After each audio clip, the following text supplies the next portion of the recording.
अस्सलामुअलैकुम दोस्तों, मैं हूं शेर बलोच। आज आपको विज़िट कराता हूं जैतून के पौधों का। और आप मेरे सामने देख सकते हैं एक जैतून का पौधा है। इसकी उम्र तकरीबन 2 साल है। और इसके बाद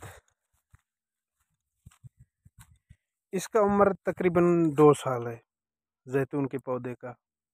बाकी जो छोटे पौधे हैं 1.5 साल वाले, वो मैं आपको दिखाता हूँ।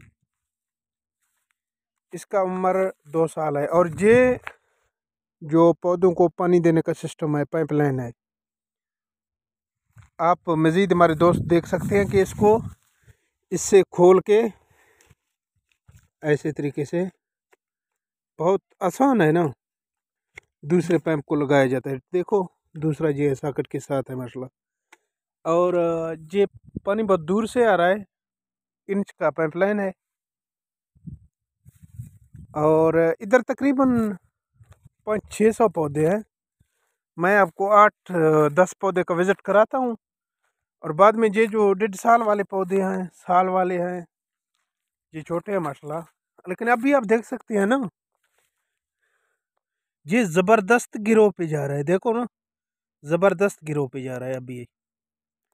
और ऐसे ही वीडियो हमारे चैनल पर आपको रोज़ बरोज़ मिलते रहेंगे।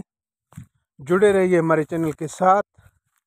जिन दोस्तों ने सब्सक्राइब नहीं किया, वो सब्सक्राइब और बेल आइकन बटन को लाजमी दबाइए ताकि बर वक्त आपको नोटिफिकेशन मिल सके। शुक्रिया।